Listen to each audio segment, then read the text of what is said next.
O Stranger Podcast nasce do desejo de entender o que existe antes do impacto, o olhar. Em cada episódio, conversamos com pioneiros das suas áreas para investigar quais movimentos de comportamento, cultura e sociedade eles perceberam antes de abrir seus negócios ou ter uma ideia muito boa. O Stranger é aquele trendsetter que aqui chega para traçar o caminho onde a criatividade encontrou a sua leitura do mundo. Ao longo das 3 primeiras temporadas, recebemos mais de 20 profissionais incríveis, todas realizadas em formato online. Agora, para a nossa 4ª temporada, a gente marca um novo capítulo. Pela primeira vez, o Stranger Podcast agora está em vídeo. A gente acredita que isso amplia a conexão, vai revelar novas nuances e novas etapas de cada conversa, que são sempre muito boas. Essa nova fase vai entrar em órbita com o nosso universo da PGB, um verdadeiro hub de criativos e talentos que não apenas pensam no mundo, mas o transformam.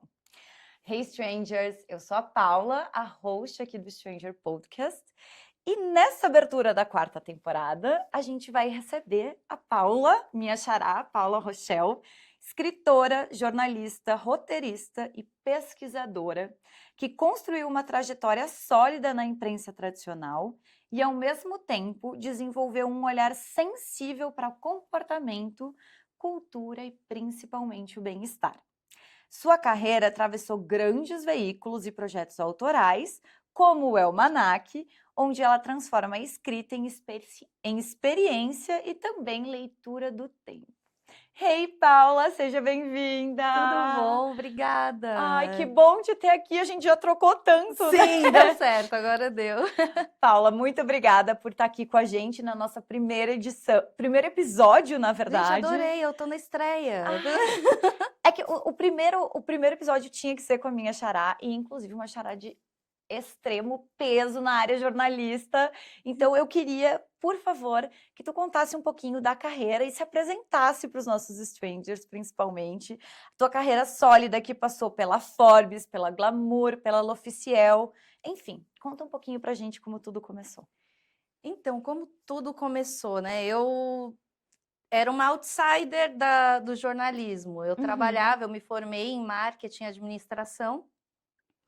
E só que eu sempre gostei muito de escrever. A escrita sempre esteve junto comigo desde a infância, como uma coisa meio que renova, que cura, que acalma muitas vezes. E aí eu comecei a fazer um site, porque assim, eu estava na área de marketing, estava na área administrativa, mas assim, pensando que o que eu gostaria mesmo de fazer talvez fosse outra coisa. E aí eu comecei um site, o Jornal da Moda, que hoje é o nome da minha empresa, e aí eu falei, cara, tá aumentando a audiência. Na época não existia rede social, gente, eu tô falando de 15 anos atrás, mais. Parece um mundo totalmente Não, novo. completamente diferente, e eu acho que hoje em dia isso está sendo muito legal, e depois eu vou explicar o motivo. Mas o blog começou, blog, site, era meio que uma mistura das duas coisas, porque eu não aparecia tanto, eu tentava deixar na parte mais jornalística. Começou a fazer muito sucesso e isso atraiu olhares de executivos naquele momento, executivo de canal de TV. Então eu Meu passei Deus. Uhum. da jornalista independente para estar cuidando de 2 programas de TV. Na época era a Fashion TV, quando era da Turner. Na época que estava assim, a Turner estava bombando no Brasil com Cartoon Network, era uma coisa muito louca. E eu caí meio de paraquedas naquilo, porque alguém acreditou que eu tinha um olhar do entretenimento e do jornalismo.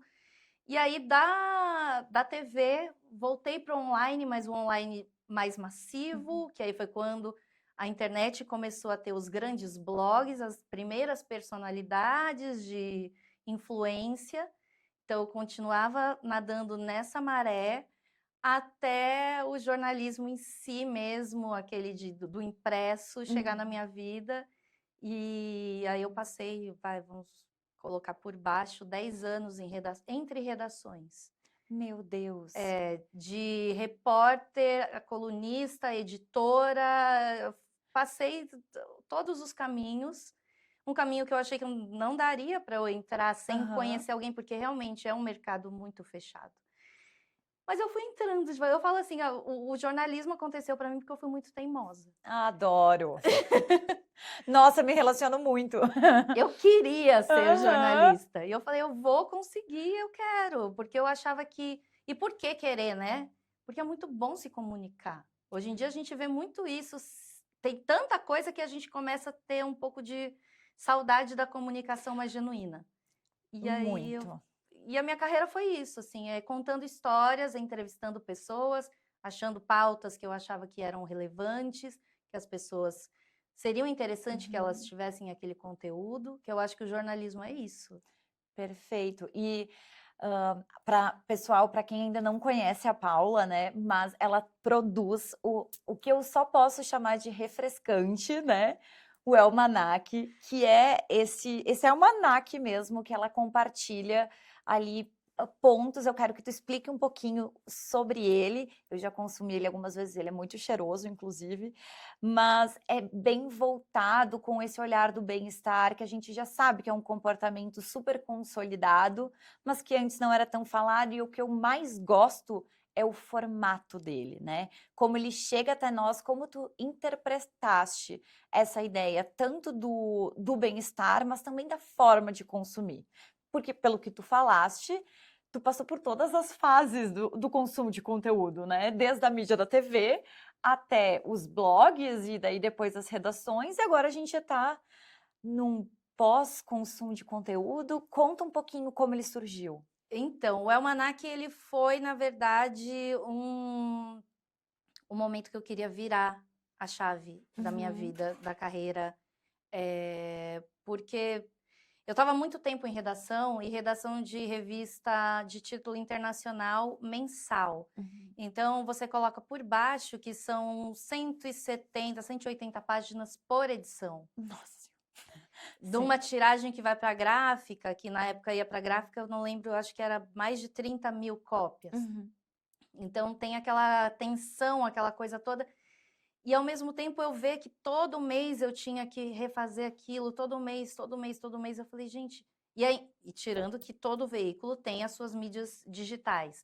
Então, era muito conteúdo, e eu falei, cara, eu gosto muito de ler, eu gosto muito de conteúdo, mas eu tô sentindo que tá chegando, tendência demais. Perfeito. Eu não consigo assimilar isso. Será que é uma coisa que eu estou sentindo, que é uma sensibilidade minha? Ou será que as outras pessoas estão sentindo isso? Isso lá em 2023 eu comecei a sentir. E eu acho que eu comecei a sentir o que as pessoas estão sentindo agora, antes, porque eu trabalhava nessa área. E eu comecei a ver outros jornalistas passando pela mesma coisa que eu. Então, assim, em redações próximas, pessoas tendo burnout, tendo crises de ansiedade. Eu mesma tive burnout, e aí eu falei, será que é isso mesmo que eu quero para mim, que eu quero para as pessoas que estão lendo os meus textos? E aí eu quis fazer do Almanac meio que um hobby. Eu falei, eu continuei na redação, continuei editando a revista, super feliz com isso, apesar do fluxo muito grande, mas eu falei, cara, eu acho que eu vou tentar fazer o Almanac ser semestral. E eu quero que ele seja um almanac de bem-estar, do jeito que eu lia os almanacs de férias quando eu era criança e eu estava na praia. Que delícia, eu amei isso. Que era um salgadinho numa mão, um almanac na outra, um sorvetinho ali, e criança tendo aquele momento. Eu falei, gente, pra mim isso era muito wellness. Nossa, sim. Eu falei, gente, eu lembro disso, eu falei, cara, eu queria conseguir fazer com que as pessoas que não sabem que isso existiu, porque tem muita gente que não passou por isso. Muita gente. A gente não consegue assimilar. Porque assim, eu nasci para comunicação antes das redes sociais, então eu sei o que o mundo é sem rede social. Tem muita gente jovem que não entende que dá para ser legal sem rede social, dá para viver, dá para, né, explorar as coisas. Ficou tudo muito, é o trend, o que está na trend, o que vai ser... Aí eu falei, não, chega. Então, aí, quando eu comecei a fazer o Almanac, as primeiras edições foram todas online. E aí, Outra coisa que me incomodava muito dentro da profissão eu entro num site, é muito pop-up. Ah, Propaganda, entra no mailing, nananana, eram muitas coisas pulando e eu não conseguia, de fato, focar no que eu queria ler. E eu gosto muito de ler. E aí eu falei, bom, então eu vou tentar fazer um site que não tem esses pop-ups, que não precise fazer login. completamente contra a tendência do que o mercado estava no momento, né? Porque o mercado estava super saturando esse ambiente digital. Muito. E aí eu falei, gente, mas eu acho que se eu pegar o meu jornalismo e deixar ele refém só da audiência por audiência, do número, eu não vou estar fazendo com que o leitor aproveite. E se é um veículo de bem-estar, eu tenho que tentar levar bem-estar para essa pessoa. Certo. E não é jogando um monte de informação, muitos, às vezes, cores. Então, assim, o almanac ele foi todo pensado em cor, uma fonte maior, ele é mais clean. E isso foi sendo feito durante algumas edições apenas online. E aí eu continuava na L'Officiel na época, fazendo tudo. E aí chegou um momento que marcas começaram a anotar. Então foi meio que eu, ao invés de eu ir para o mercado veio. Até ti. E aí foi quando eu tomei um super susto, porque eu falei, eu achei que era meio que o meu grande finale dentro das redações, eu estava me preparando meio que para me aposentar. Ai, que loucura. E aí o almanac explode. E aí eu falo, o que que eu faço com isso? E aí entra investimento, marcas entram, e aí eu comecei a tentar fazer com que isso fosse rentável, porque é uma empresa, porque eu saí da revista para cuidar do almanac só, porque não dava mais, eu não tinha mais agenda para fazer as duas coisas, eu tive que... E agora, o que que eu faço? E aí eu optei pelo almanac, porque eu acho que também me dá uma qualidade de vida, que era o que eu estava buscando já há muito tempo. E deu muito certo. Então, hoje em dia, são 2 edições por ano, sendo 36 páginas no online, 4 páginas no impresso. O impresso é um jornal meio vintage. Ai, gente, a gente tem ele aqui, ó. Mostra meu filho. Eu quero mostrar, porque eu queria que vocês sentissem o cheiro dele. Mas sim, ele é perfeito. E teve isso do cheiro, do perfume, que foi uma coisa, assim, completamente intuitiva. Eu recebi os primeiros almanacs, aí eu falei, nossa, tá lindo, adorei o resultado. Ops, agora eu tenho que distribuir. E como é que eu faço isso? E aí meu escritório basicamente tem muito produto de beleza. Certo. E aí tinha alguns perfumes. Aí eu falei, se eu tentar fazer ele ficar perfumado, será que eu vou gostar? Eu vou tentar fazer. Então foi uma experiência, tipo, pra mim. E hoje em dia o que mais falam ele é cheiroso. A textura do papel, porque o papel também tem uma textura. Falei, nossa, é isso, é sensorial, eu preciso ir atrás disso, porque é isso que eu gosto e as pessoas estão trazendo para mim que elas gostam. Eu amo, porque assim, ó, são tantos olhares de comportamento colocados de uma forma quase inconsciente, né? Essa questão do olfato, né? É uma coisa que eu sempre falo, que a gente está olhando a temporadas, muito pela questão da nostalgia que tu trouxe também. Sim. Tantos, tu abrir uma porta e sentir o cheiro de alguma coisa, de uma marca, ou que refresca a tua memória. Por isso que eu digo que ele é tão refrescante.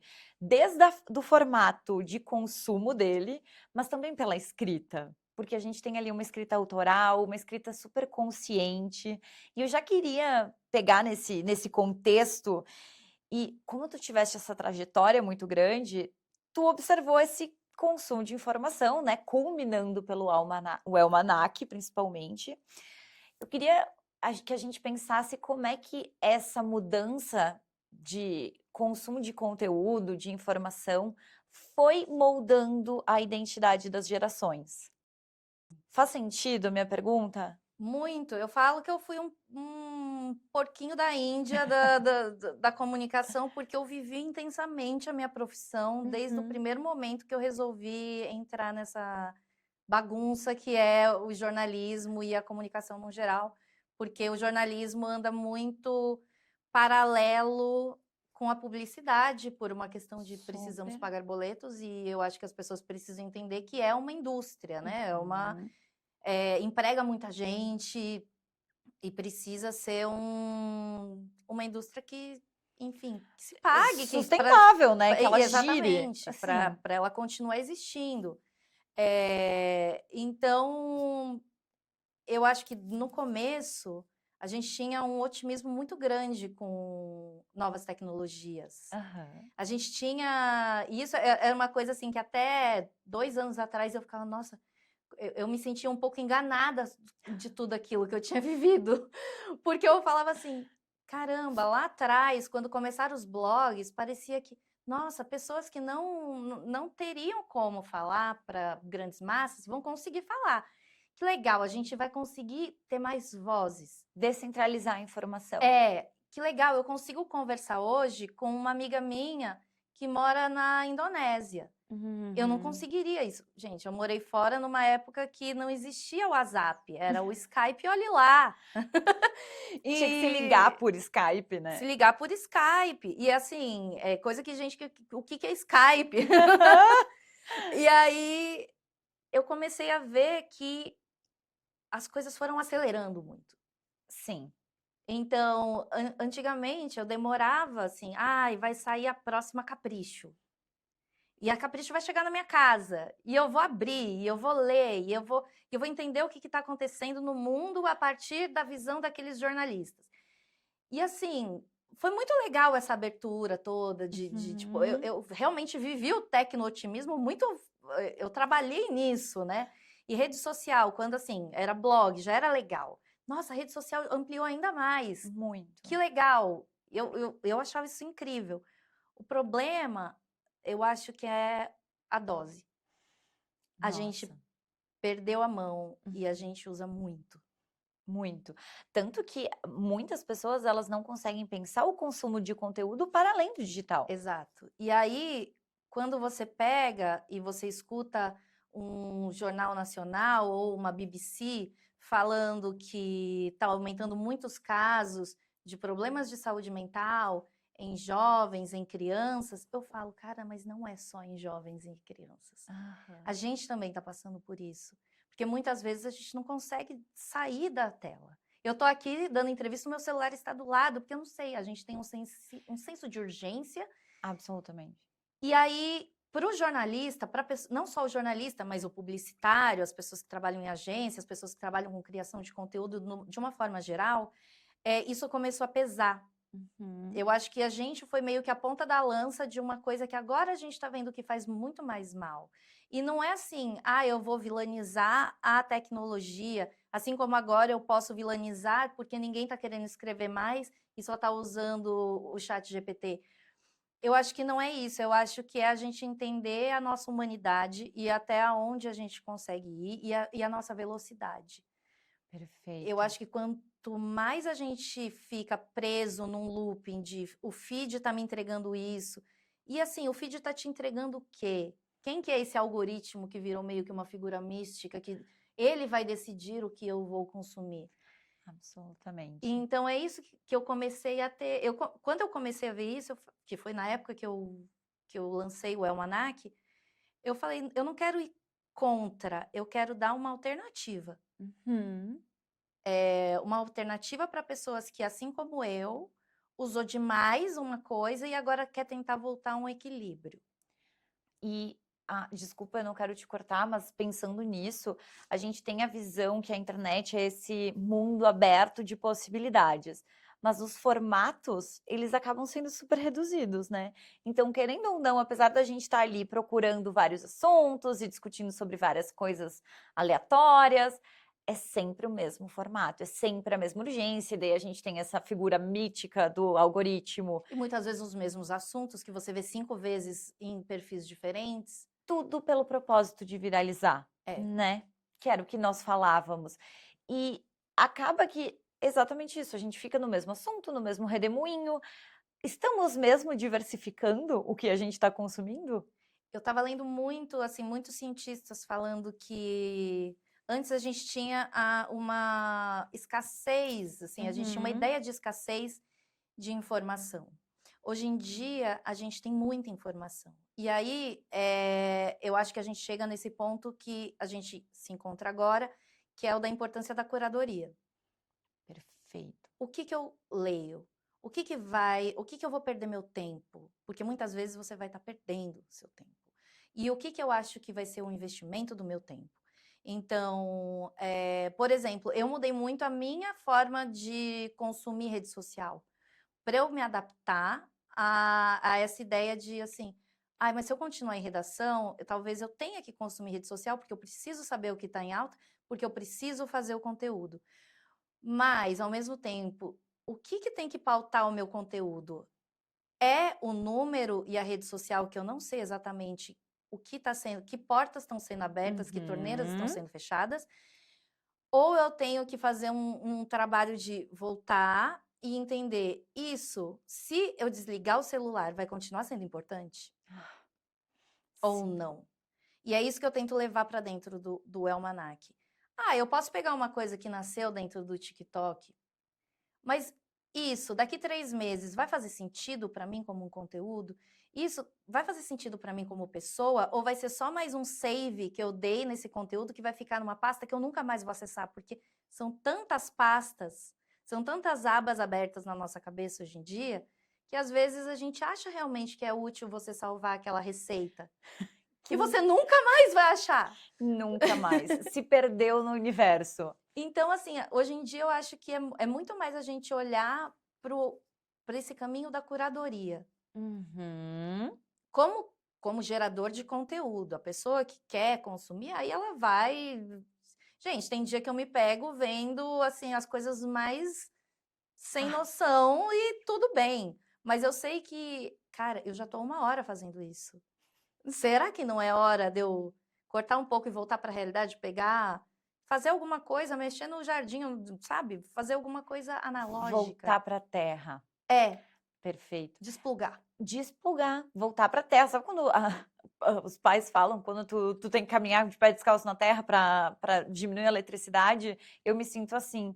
Eu queria fazer um adendo aqui, tu falaste bastante da curadoria. Na PGB a gente está estudando 2 consumidores que estão já reais, né? Que é o consumidor curador e o consumidor contemplativo. E na própria curadoria, né, que a gente fala, é esse consumidor que em todos os pontos de contato dele, ele quer se relacionar com coisas que façam sentido, até mesmo no design. Sim. Então, a casa, a beleza. Eu lembro que eu comentei esses dias com uma amiga minha. Eu falei assim: queria tanto experimentar essa base, mas eu não gosto dessa marca. No sentido de, tipo, ela não se ressoa comigo, com o que ela não me representa. E sou da geração millennial, não sou jovens, adolescentes, geração beta. A gente sente que todos os pontos de contato da nossa vida precisam ter uma escolha muito consciente, ou pelo menos estamos mirando para isso. E o consumidor contemplativo, ele é essa pessoa, onde eu vou gastar minha energia? Faz sentido realmente? Porque a gente estava naquele consumo também, que daí marca o amiguinho, reposta, faz não sei o quê, e realmente a gente precisa disso? Vai ser importante uma vez que eu desligar o meu celular? Acabo repetindo as coisas que tu tá falando, mas é que cabe muito no que a gente estuda no geral. É todo um movimento que a gente sente inconsciente, né? Sim. E assim, em 2023, quando eu lancei o Almanac, Uhum. a primeira coisa que eu falava era assim, mas e as redes sociais? Mas e o Instagram? Eu falei, não vai ter. As pessoas ficavam em choque. Aham. Mas você vai morrer de fome. Como é que você vai sobreviver sem o Instagram? Eu falei, gente, eu não entrar no Instagram não é porque eu sou, arquirrival, ou eu acho que eu tenho poder de Aham. uma pessoa versus Big Techs. Não, não é isso. Eu falei, cara, o Instagram especificamente é uma rede que para mulheres o algoritmo entrega muito beleza e uma perfeição. Assim, eu lutei durante a minha carreira inteira como jornalista em veículos de feminino, né? Uhum. A maior parte da minha vida eu escrevi para mulheres. Eu falei, eu não sei se eu quero estar com o meu veículo de bem-estar num lugar que talvez faça com que a mulher se sinta mal. Nossa, canais. E aí Amei. eu falei, vai me dar trabalho. Aham. Mas agora está começando a dar trabalho para todo mundo, porque todo mundo viu que as redes sociais também, eu não estou falando que vai acabar, mas elas estão mudando. Elas estão mudando o consumo, e elas estão mudando porque o consumo está mudando. As pessoas estão consumindo elas de outra forma. E as pessoas estão voltando, por exemplo, a entrar em fóruns. Ah, amo. As pessoas estão começando a fazer encontros analógicos em livraria, em cafés, fazer uma session, sei lá, você chama os amigos, coloca as músicas que vocês gostam e ficam lá. Então, eu acho que também a gente teve muito aquela coisa, não dá pra gente esquecer que teve uma pandemia no meio da nossa vida, que fez a gente ficar fechado e todo mundo na frente da tela. A partir do momento que você pega essas pessoas confinadas e você liberta elas de novo, num primeiro momento as pessoas continuavam muito rede social, muito vida na tela, e aí, a partir do momento que elas falam, nossa, mas agora a gente tá solto. Agora a gente pode sair. Agora a gente pode sair. E aí que eu começo a ver isso, gente, o boom dos grandes shows, na sequência de uma pandemia. Então, é assim, aquele desejo das pessoas de mudar, porque é isso, são ciclos, são ondas. Perfeito. E aí, mas sim, causou muita estranheza, principalmente do mercado publicitário. E aí é aquela hora que você tem que falar, cara, tá todo mundo acostumado a ganhar dinheiro dentro do mercado de conteúdo dessa forma, que é vendendo publi, que é vendendo stories, que é fazendo desse jeito. Como é que eu posso fazer diferente? E aí Sim. que eu desmembro o Elmanac, não só como um veículo, que eu entrego um conteúdo de qualidade, eu não quero, assim, sabe, transformar num penduricalho de muitas ações comerciais. Ele já teve, ele vai continuar tendo, mas puxando também assim, oi marcas, vocês gostaram muito disso, as pessoas estão gostando muito disso, que legal. E aí entra a parte de consultoria também dessas marcas, para elas entenderem o mar que a gente está navegando agora, que é revolto, mas dá para navegar. Eu amo isso. Primeiro porque é exatamente, o Instagram ele dá essa sensação, o Instagram, as redes sociais, As redes, vamos colocar num específico. Ele dá essa sensação que todo mundo tem um lugar ao sol, e ok, mas estamos todos lá, dividindo o mesmo lugarzinho no E às sol. vezes não tem guarda-sol para todos. Exato! E o Elmanac tem essa grande sucesso para além das redes sociais, né, essa força. O que eu gosto muito desse projeto é que, através desse estudo deste movimento, tu consegue inserir um outro know-how para as marcas também entenderem o movimento. Eu queria que tu explicasse isso um pouquinho, Paula, por favor, mas já aproveitando essa deixa, porque aqui a gente fala muito o que é uma microtrend, uma coisa passageira, e o que é realmente um movimento estratégico. Para ti, qual é essa diferença? Porque o wellness, às vezes, né, virou um pouco uma palavra, não a palavra, mas a tendência por si só. As pessoas colocam ali quase como biofilia, vamos colocar assim, sabe? Sem realmente entender o que ela significa no contexto. O que é essa diferença para ti entre a tendência rápida e o movimento? E como tu acredita que esse produto ajuda as outras marcas? Eu acho que o que eu percebi com o Elmanac foi que as pessoas estavam cansadas. Eu falei, primeiro eu vi, assim, é uma coisa que eu sempre falo, você quer entender o mundo, você olha a sua vila. Adorei Então, isso. você olha para o lado e você vê uma amiga reclamar da correria do dia a dia. Outro amigo reclama. E a gente vê um mundo, o contexto global do mundo é um mundo que está em instabilidade. A gente querendo encarar isso ou não. É toda hora assim, meu Deus, o que vai acontecer em relação a aquecimento global? O que vai acontecer em relação a tensões geopolíticas? Parece que a gente nunca está surpreso o suficiente. E a gente está vivendo um clima meio de, assim, eu não sei o que vai acontecer amanhã, que é meio que a vida é assim. Mas a gente tenta ter um certo conforto da gente não... Se a gente ficar pensando só na coisa ruim, a gente não anda, a gente fica estagnado e a gente definha. Então, o que eu acho que está acontecendo? As pessoas... O Elmanac, ele tem as pessoas pegam ele, elas sentem ele como um reflexo do que elas gostariam para elas mesmas e muitas vezes elas não podem ter. Hoje em dia eu acho que acaba sendo até um pouco elitista a gente falar assim, ah, não, eu não, e que virou uma coisa meio de luxo, eu não acesso mais redes sociais. Uhum. Tem gente que não tem.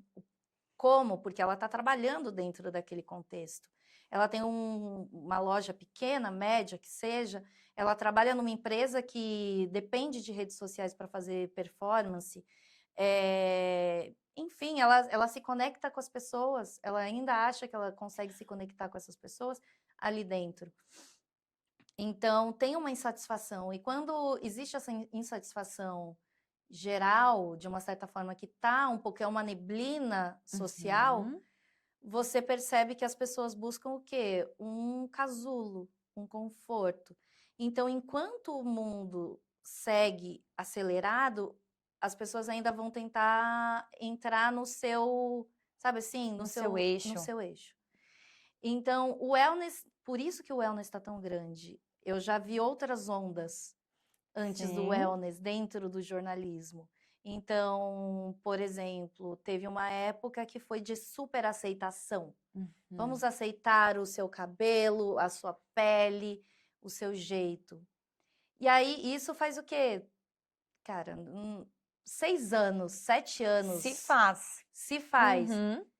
Para agora, a gente precisa de performance, a gente precisa de tantas gramas de proteína por dia, a gente precisa usar isso porque tá todo mundo na canetinha. Cadê a diversidade? Ah, não, virou uma coisa que passou. Não virou, as pessoas continuam querendo ser vistas e ser aceitas. Só que tem um monte de coisa sobre isso Perfeito. que foi se empilhando. Ela foi evoluindo de uma forma descontrolada. Porque Aham. porque a gente entrou em tecnologias que a gente não sabia exatamente como dominar e a gente entrou em Certo. outra agora, que é a inteligência artificial, Sim. que já está acontecendo um monte de coisas em relação à interação do humano com Uhum. essa nova ferramenta. Que eu acho que tem um nome muito errado. Não deveria chamar inteligência artificial, que Eu isso concordo. confunde muito as pessoas, achando que aquilo vai ser uma coisa que vai entregar para elas de bandeja tudo aquilo, e na verdade a gente sabe que assim, sempre tem um reforço positivo ali dentro. Você coloca uma coisa muito louca no chat, você é incrível. Amigo, eu sei que eu não sou. Por favor, me corrija. Me corrija. Então eu acho que Perfeito. quanto mais mecânico as coisas ficam, mais as pessoas estão buscando a humanidade. Ótimo. Então vai ter gente sim que vai ser super hard user de inteligência artificial. Eu uso como ferramenta, eu uso muito. Muito não, eu uso. Sim, Mas dentro do dia a dia. mas eu não conseguiria, por exemplo, tirar o meu ofício, eu escrever. Ela pode me ajudar na revisão, ela pode me ajudar em outras frentes. Mas, assim como um artista, não acho que ele vai deixar de fazer a arte dele, pessoal, para ser criada por terceiros. Terceirizar mais uma vez, que nem a gente terceirizou a nossa audiência. Ótimo. Uhum. Então, Faz muito sentido. Tu vês o wellness, então, que da forma que a gente vê também, muito mais como esse conjunto de sentimentos, porque eu acho que isso é muito sobre os movimentos, né? Quando um movimento explode, assim, um movimento ele fica muito latente, as pessoas tentam comercializar ele muito rápido, né? Então a gente já transforma ele para alguma tendência estética ou para alguma coisa mais palpável e comercial. Quando na verdade ele pode ter várias formas, vários jeitos de se expressar e em vários movimentos.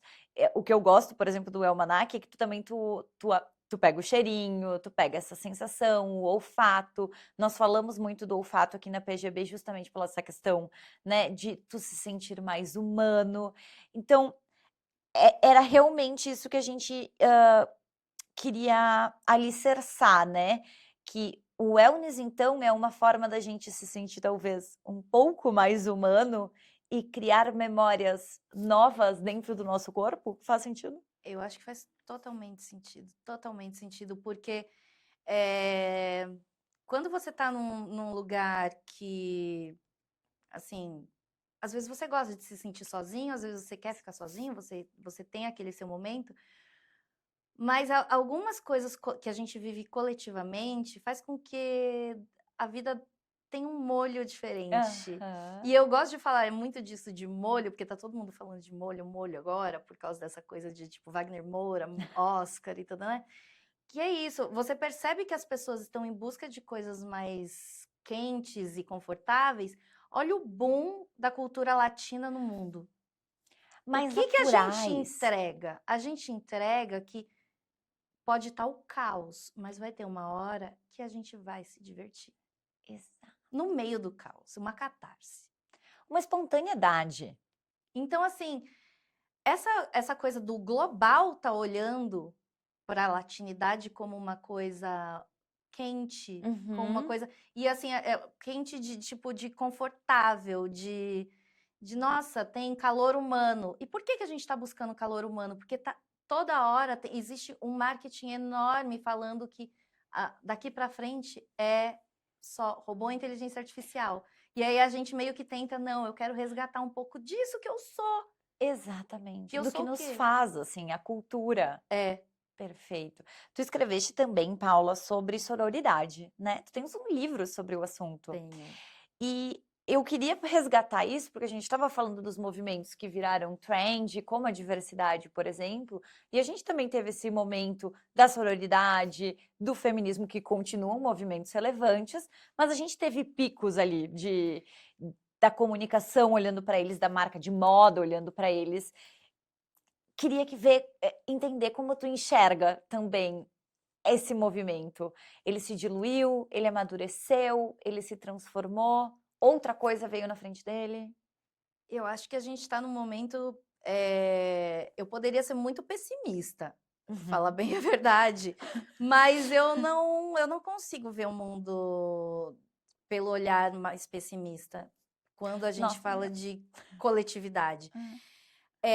Quando eu lancei o livro, eu lancei em 2020, a gente estava entrando no lockdown de pandemia. Uhum. Eu fiquei desesperada, né? Imagina. Porque assim, eu já estava pesquisando sororidade pelo menos 5 anos antes. Uhum. E aí, que foi também um movimento que eu tipo, observei por causa de leitores, das minhas leitoras. Elas falando daquilo, por que mulher tem que ser rival da outra? Por que uma mulher não pode ser amiga da outra? E eu tive uma adolescência que muitas vezes, eu não entendia a amizade de outras mulheres. Eu olhava com desconfiança.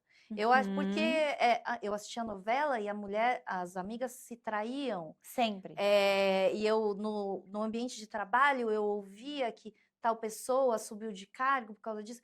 E eu falava assim, mas será que tá certo isso? Eu sentia que tinha uma coisa errada. E eu falei, eu vou estudar, então. Eu vou Uhum. estudar o que é isso, o que está acontecendo ao longo da minha vida. Então, aí foi quando eu comecei a realmente fazer a pesquisa para o livro. Eu entrevistei mais de 500 mulheres. Uau, Foi muita que gente. Eu legal. me empolguei. Aham. Foi aí que eu tive o burnout, inclusive. Justo. Porque era uma coisa que abriu minha mente. Sim, E aí, buraco de coelho, assim, né? Um rabbit hole. Foi entrando. totalmente. E aí, chegou na hora de eu lançar o livro, lockdown. Eu falei, gente, mas como é que eu vou chegar nessas pessoas? E foi onde as pessoas mais precisaram. Porque tinha muita mulher que começou a entender que estava sobrecarregada. E todas estávamos. Todas! Estamos. Sim, até hoje, a gente continua. E aí eu falei, cara, eu vi que na época, porque e aí teve a parte ruim, foi o lockdown. Uhum. Teve a parte boa. Na semana que eu lancei o livro, foi a semana que a Manu Gavassi falou em rede nacional, no maior Big Brother da história, que ela não ia votar em outra participante por uma questão de sororidade. E aí isso explodiu no Google, assim, o Aham. que é isso? Gente, Foi um timing. espírito do tempo. Foi um timing que, assim, eu falei. E é o mesmo timing que eu percebo, assim, em outra escala com o Almanac, dessa coisa do, nossa, agora a gente está precisando do. Mas eu não abandonei a sororidade como Uhum. marketing. Na época, sim, abriram-se muitas portas comerciais por causa disso, mas eu tentei ser fiel ao conceito e não mercantilizar. Eu acho que a questão maior não é você não ganhar dinheiro com a sua profissão. Gente, um médico recebe.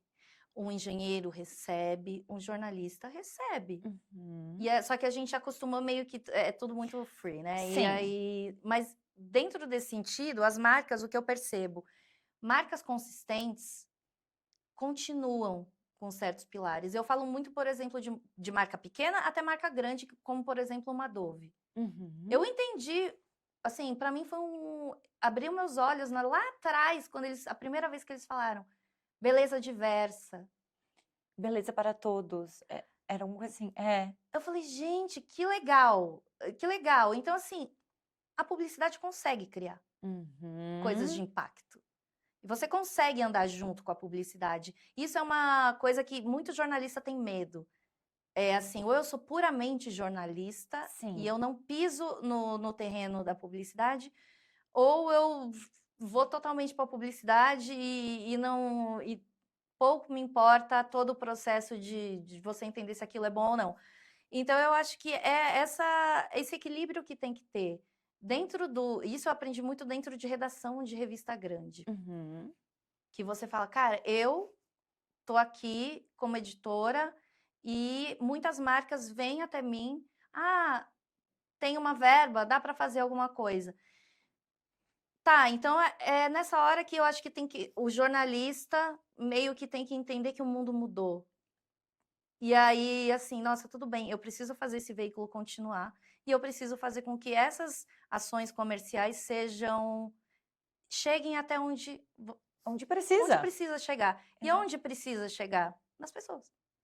Perfeito. Eu ia mesmo te perguntar exatamente isso. Como as marcas conseguem usar destes movimentos, tanto do movimento que a gente teve da sororidade feminina, quanto do movimento do wellness, sem se perder no caminho?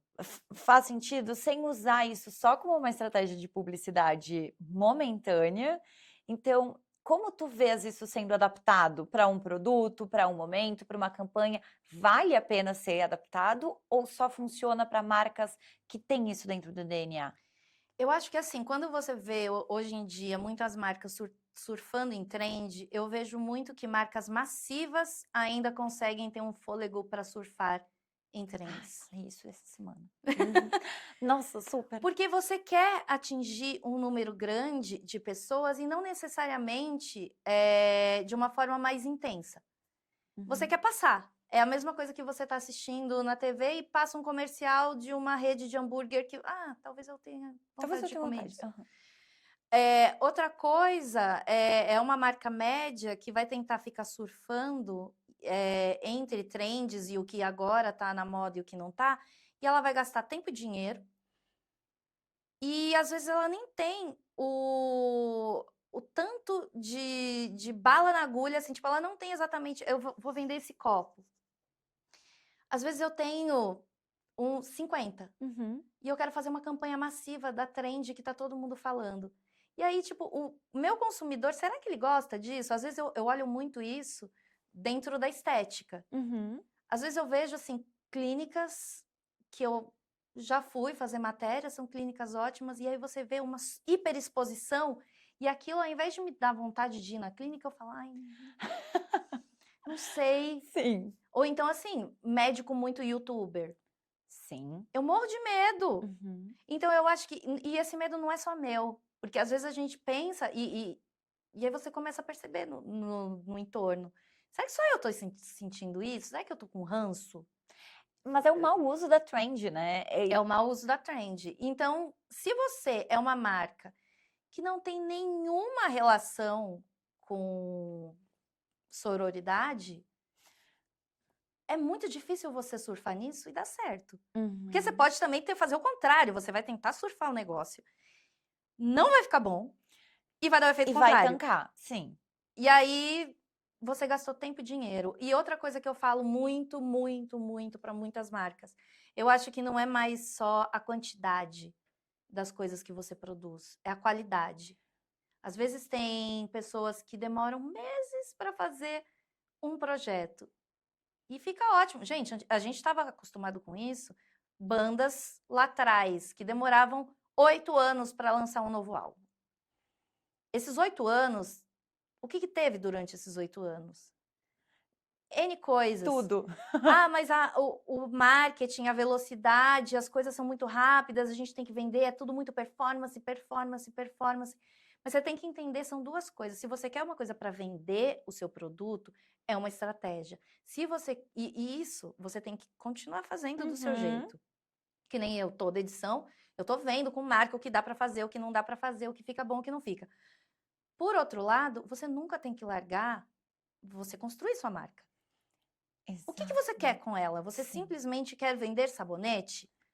Ou você tem dentro do seu sabonete, você pesquisou uma fórmula que vai, um ativo natural, que você gosta por causa Sustentável. disso. Tipo, criar. Porque sabonete tem um monte. Tem um Perfeito. monte. E vai ter gente que vai querer o mais básico, vai pegar qualquer um. Mas vai ter um público que vai querer saber. E dentro do mercado que eu trabalho, que é beleza e muito beleza de luxo, quando você sobe para o luxo, aí sim as pessoas dão mais valor a isso. Da onde veio isso? Por que a embalagem é assim? Por que eu estou consumindo isso e eu não estou consumindo outra coisa? Eu vejo que a estratégia de marca, ela é um grande quebra-cabeça entre o que combina com o meu público, o que eu quero fazer no futuro e como as pessoas estão se movimentando como um todo. Mas escolher essas coisas só em separada, só atender o que o público quer no momento, não leva a lugar nenhum. Porque tu faz uma coisa sem propósito. Mas também só focar no teu propósito não é sustentável comercialmente. Porque muitas vezes você vai fazer uma coisa linda que tem um custo altíssimo e ninguém vai conseguir consumir. Exatamente. E se tu fizer tudo de trend e ficar, tu não é uma marca consistente, não é nenhuma marca, né? Não. Porque ela não tem Ou você é uma marca massiva, que você sabe surfar isso e você tem budget para isso. Exato. Porque gasta-se muito para você ficar em trend. Eu Gasta-se muito. batata, eu falei assim, marca que acompanha toda a microtrend as maiores marcas que a gente contém no mercado. O resto ninguém consegue acompanhar. Não É dá. insustentável economicamente e até em termos de reputação de marca, no geral. Sim. Amiga, eu tenho uma coisa com. A gente tem uma coisa, eu e a Paula, toda vez que a gente conversa, o tempo ele se esvai. Aconteceu isso já a primeira vez e agora a gente já estourou o tempo também. Então eu vou passar para o bloco final. Porque a gente já estava indo. Não, porque senão a gente fica conversando por horas e merece, né, amiga? É muito bom esse papo. Sim. Vamos falar sobre o futuro da comunicação, então? Vamos. Pra gente fechar, porque eu queria que tu, desse teu olhar trendsetter que tu tem, dessa sensação, assim, que tu tem, quais são os movimentos que estão moldando o futuro da comunicação? Então, falamos agora muito do presente, né, de como as pessoas estão consumindo agora.